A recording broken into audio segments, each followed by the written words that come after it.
We have very few collaboration successes from my observation in the industry, and I don't think that's good enough. We need to get much better into the future on service levels, service standards and service costs. I don't know what you do for industrial relations certified agreements. I still call them enterprise bargaining, but up there the unions pick us off one by one. Every couple of years we get picked off one by one. Wages go up and we get jackbat for it. Jackbat. That's an indictment on us. We in South East Queensland should get together and say these are going into all of our new agreements, whether the unions, and we're going to start to talk about things like benchmarking, about performance-related remuneration. You know, we've got to stop making excuses for ourselves. And my observation of local government is we're really bad in the performance management space. We really are. We don't give it, we've got a really big thing happening in this space in our business. And the focus is not on the review, which is where it goes off the rails. The focus is on the planning. I believe every single, well, the vast majority of employees have what I call discretionary time. So if we can sit with them and work out what priorities, where they spend that time, I think there's a pot of gold in terms of increased productivity for our business. I think it's a huge area. Our profile, we don't do enough nationally about promoting the importance of local government. Constitutional recognition will give us a chance to do some of that, but we've got to keep doing it, and we've got to do it locally and get better at doing it locally as well. True or false? State government should be abolished. Do you think that's true? Who thinks it's false? Oh, I'd be horrified if that happened. We've got to prove we can do it first, and I don't think we've got a track record of saying we can. I think so. If we can prove we can collaborate, that we can work regionally, we can get together and compromise on the big things, maybe. But until we prove that, that'd scare the daylights out of me. Not that there's not a fortune to be saved, but I reckon the monkey's on our back to prove that should happen, not just say it should happen. Some hobby horses for me. I wish governments had stopped talking about affordable housing. Fair dinkum, it's the second biggest oxymoron for me behind Fun Run. The only way you can make it more affordable is people have to accept lower standards. That's the only way. The cost of bitumen will always be the cost of bitumen, the cost of footpaths, the cost of labour, the cost of bricks. So if we start talking about reviewing standards, smaller blocks, smaller houses, we've got an affordable housing project, for example, looking at a 4-bedroom house that's 2 1-bedrooms and a 2-bedroom, so people can buy into that. They can live in the 1-bedroom, rent out the rest, and then go to the 2-bedroom when they have kids, and maybe have 3 bedrooms as they get older with more children, then 4, and at the end they could end up back in their 1. We've got to start being a bit clever, but gee, I hate people talking about affordable housing because it just, I can't make it any cheaper. And I'm sure you all struggle with infrastructure charges and the cost of providing footpaths and roads and water. That's the real cost. This is my biggie, government versus politics. I believe 38 years ago, people who stood for government generally stood because they wanted to give something back and they understood this thing called the public good. I think now we don't have government, we have politics. It's all about what governments have got to do to get re-elected, not about them doing what's right for the community looking forward. And the advent of professional politicians, for me, is a real worry in terms of the business. And I actually think this is part of the reason the whole world's in trouble, that we need government that can make some other hard decisions in that space. And underpinning this is another huge issue for me, and it's in Queensland, the erosion of the public service. It used to be about providing frank and fearless advice. It's now about doing what you're told to do or you don't have a job. That stuff's a real worry for me. So I think professionally, somehow we've got to stand up. Why isn't there genuine collaboration? I just don't understand why we don't collaborate better. Behaviour in Parliament, just how does society accept the behaviour of politicians in Parliament? Living within our means, we're going to have to address that. I've talked about performance management systems and about enterprise bargaining, so there's some hobby horses of mine. I used this quote in inducting our new council. I think it's a really good quote in some of these spaces. What counts in making a happy marriage is not how compatible you are. It really is about how you deal with incompatibility. And I think that's a space we've got to get to. Another hobby horse, media, lack of ethics is, I think, horrible.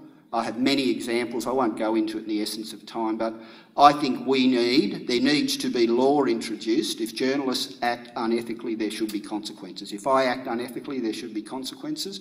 If journalists do the same. I have and I've got so many examples of the media not reporting the facts for a sensational story. They're small-minded. Page 3 of the Courier Mail was about a minister who didn't pay for 2 bottles of water that his driver took out of his case. This stuff's just crazy. To what extent? The media will tell you they're giving the community the information the community wants. I've had this discussion with a few editors. The information the community wants, all of this. I say in response, you created this and you can help us change it and get a much more positive community. We actually have a magazine that we put out ourselves, and I'm sure some of you do, which is helping us a bit in this space. Just want to finish quickly where I started about the power and importance of leadership. I passionately believe that your leadership determines the culture, and if you get your culture right, your staff will just continue to amaze you. And this isn't just at work, this is in your family. You get your leadership right in your own family, and guess what? Your kids will just continue to amaze you. They really will. Why do culture? There was a US study about 6 or 7 years ago, 3,000 companies. The study was those that did culture, organisational culture initiatives, those that didn't. Revenue didn't. Company value didn't. Net income didn't. Huge figures. All factual study. In our place, leadership and culture are our management team's #1 responsibility, and their remuneration is linked to how well they do that. Walking the right talk and the same talk, the most important thing for leadership. Walk your talk, walk the same talk. And the real key here is if what you say and what you do as a leader don't line up, 2 things happen. Firstly, you're seen as a hypocrite. You say one thing and you do another, which doesn't help your leadership credibility. But secondly, people will follow what you do, not what you say. And there's I don't know if anyone knows Terry Hawkins, Pitman lady, but she always does this and I love it. If you just can do this for me, put your right arm up in the air and with your Peter pointer and your thumb make as perfect a circle as you can up in the air. Everyone, I want you to put it on your chin. I want you to put it on your chin. And the point is, when what you say and what you do don't line up, people follow what you do, not what you say. Credibility and authenticity is just so important and so fundamental. It can't just be about leadership at work anymore. It's about the importance of leadership in our lives. Same as work-life balance doesn't exist anymore. We've just got to be able to integrate work and life better. You need to keep leadership alive in your organisations. We have a 9-month intense leadership program. 2/3 of the time staff donate themselves and we give them 1/3 of the time. We have 10% of our staff that have been through this now. We do once a quarter have someone to come in to talk about, someone the staff don't know from a bar of soap, come in and talk for an hour on leadership at 7 a.m. in the morning and our staff get a cup of coffee and a muffin. We have 500-600 staff turn up to that each quarter. It's amazing. You've got to keep it alive. You need to measure it. We do through our human synergistics product. It's about setting standards, this leadership stuff. It's about excellence, not perfection. It's an attitude. It includes these basic things that we have to reinforce in our organisation. You know, what do I do when I get a letter to sign that's got a typo in it? What do I do? Should I have to read it in the first place? Another question. Attention to common courtesy. The number of people who come into my office and say, gee, the staff here are friendly. They say hello to me in the lift and I think to myself, man, what happens in other places? But you know why that happens, I think? Because in our management team, we expect our management team to say hello to people in the lift, and that stuff really does work. Rigorous, not ruthless. Jim Collins talks about fearlessly conducting autopsies without blame, so dealing in fact. Excellence has to be part of our culture. Have I got this wrong? That's the red's a bit I talk to my management. Isn't that our job as leaders, to set standards fundamentally and to walk that talk? As CEO, I have to validate the investment. I do. all of those areas for me are just the improvement when we've been on this journey has been phenomenal. And the last one I'll comment on the state we were in, if we didn't have our leadership and culture right, we could not have got through what we've got through in the last 4 or 5 years. True or false? In today's world, change is inevitable. Robert Gallagher said, except from vending machines. So we actually need cultures. My point is that's true, and we need cultures that can be flexible and deal with change. Routine is our best friend and worst enemy at the same time. We survive in routine, but we don't grow in that. You know, we talk about Groundhog Day at work. We've got to get out of Groundhog Day. You need good change management skills, and you've all seen Cotter's stuff, but that's a good checklist if you're doing any change management program, those Cotter's 8 steps. I love this quote from Eric Hoffer: in times of change, leaders, learners inherit the earth, whilst the learned find themselves beautifully equipped to deal with a world that no longer exists. It is that world, it is a world of change, and I really like Toffler's take on it. Many years ago, the illiterate of the 21st century won't be those who can't read and write, it'll be those who can't learn, unlearn, and relearn. It is a world of change. He finally did it. But as leaders, we can't. We just can't escape. And just to conclude, again, latest Queensland health warning.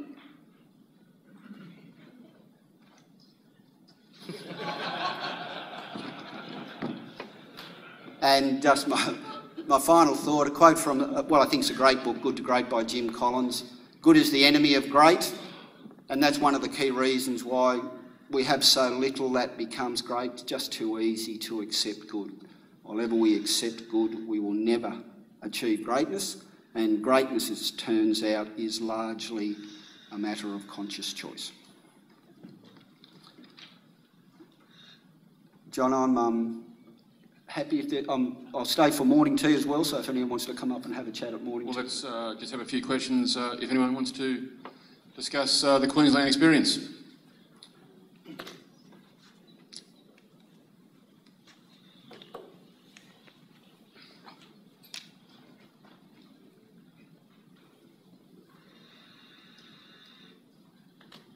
If a few years ago the state government put you in charge of local government reform in Queensland prior to the amalgamations, what kind of things would you be doing?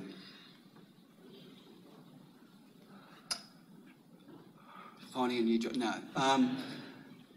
The stuff I've already talked about, I would have said to the state government, well, what is it? What do you think the problems are? What is it you want to achieve? And let's go and have a genuine conversation with local government, saying we have to accept, and I say this a lot, I accept without reservation the state government can do what it wants to do to us. That's not a question for me. We are creatures of state government legislation. They can do anything they want. So I accept that without reservation. But at the end of the day, we've got common communities, common goals. If they would come and genuinely talk to us and say, this is what we want to achieve, if you don't agree, tell us why. I say to my staff, if you can't out-fact me, you can't out-common sense me, or you can't out-logic me, you don't win. Why should you, really? So I'd have that. I'd be clear about why the state wanted to do it, what my role was, and I'd be very clear if I was going to be in that space that I'd want to genuinely collaborate and see local government as part of the solution to what we needed to achieve. Not almost do it in spite of them, which is pretty much how we felt we were treated. And if the response I got from local government was heads in the sands or we're not going to do it, then I might start to make some decisions without local government. But I'd give them a chance first. I'll have another bite then, given that no one else is keen. The size, shape and sustainability conversation then, is there stuff in there that's worth looking at from a Victorian point of view? I mean, is there information in there that's still valuable, or is that really just talk? I'm happy to arrange to send you the information through and you can decide for yourself. So if you want to give me a business card or something, I'll talk to LGAQ and get you information sent through on it. You can decide for yourself what you think. Peter McKinley from New Zealand and a long-time participant in the Future of Local Government process. Whenever I look at local government change, whether it's Queensland, whether it goes back, I guess, to Victoria, some of the other things happening in Australia, New Zealand, UK, the common thing that comes through is that higher tiers of government are able to do it because nobody loves local government. And when you ask why nobody loves local government, it comes back to the fact, it seems to me, and this is personal observation, that local government doesn't tell its stories,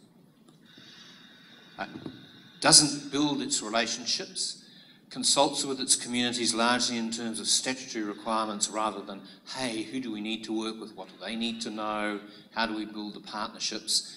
I work on, not in local government, so it's easy for me to say this. I think in terms of the kind of thing that happened in Queensland, it's very easy to see that local government probably brought it on itself because it left the space for the state to make decisions that, by and large, except perhaps with Bob Abbott's group in Noosa and a few others, people weren't going to get too upset because they didn't know what you do, they didn't value what you do, largely because you haven't worked closely enough in partnership with them over the years, so they value you. Thanks, Peter. My previous experience on amalgamations in my 38 years, that's true. I don't think it is entirely true in the Queensland experience. I still don't know what it is they didn't think we were doing, what they were trying to address, what they said they were trying to address isn't what happened. So I actually don't think that's a 100% accurate statement about what happened in Queensland, to be frank, but I have seen it being very accurate in other spaces. Thank you very much for your address. Bruce Miller from New South Wales. You mentioned that you have leadership training for your management team. What about elected members?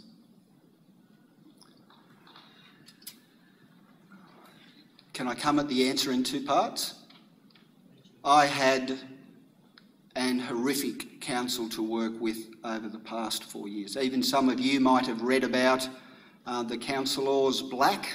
We had a councillor who had her legs extended, who went to court for breaches of the Local Government Act, who had arrest warrants issued again. So we had a very, very dysfunctional council for the last 4 years. We had a pro-mayor camp, an anti-mayor camp, and some valueless people in the middle who pretty much held the numbers between the two. So it was absolutely, and the only thing that kept me turning up every day is the passion I have and the love I have for the staff who work there. We've all been through hard times. Those guys have done an awesome job. They sustained me. I kept turning up. The political side of the job, which for a CEO is really the hard part, was terrible. It really was. So getting them together, I tried. I talk at the for LGMA Queensland at an aspiring CEO's course, and one of the things I say is I'm not a defeatist. You know, I kept trying, I kept working with them, but it was just totally futile. And new council is looking awesome. I just had a session with them before I left at lunchtime yesterday, before I came down here, had a session with them about them wanting to get away and have some sessions and do some team building, about them wanting some professional development. So yes, we absolutely will. I think I might have flicked over it in my presentation, but I think professional development for elected members is essential, one in terms of the importance of the job they have to do, but two in terms of the remuneration they receive in Queensland. How many years ago now? Probably 10 years ago, had the Australian Institute of Company Directors agree that they would tailor a course for councillors in Queensland. And my concept was not that you had to do this course before you could stand for council, but if you were elected to a council, then you, at the ratepayer's expense, you had to do this course before you could stand for re-election. So that was, for me, a concept that I thought was real. It fell over with Local Government Association of Queensland fundamentally about, well, is it attending the classes or is it passing?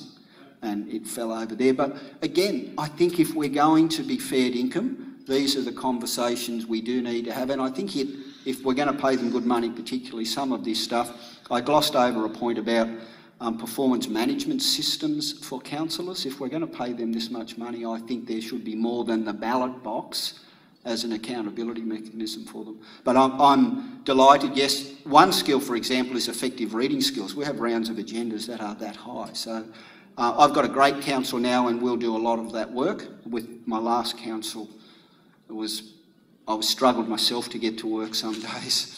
Okay, last question.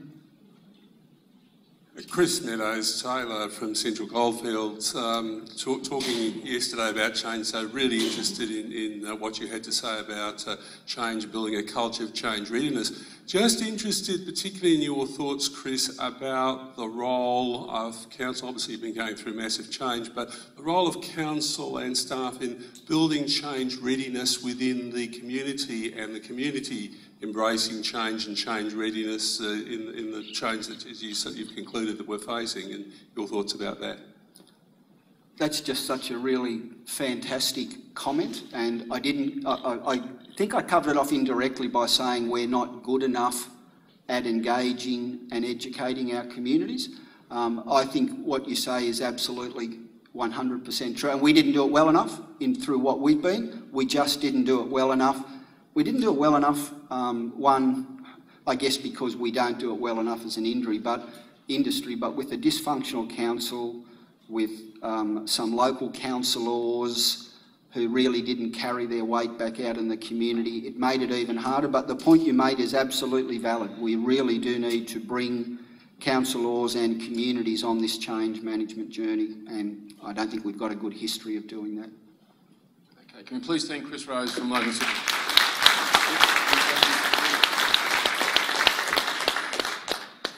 Okay, so from one case study looking through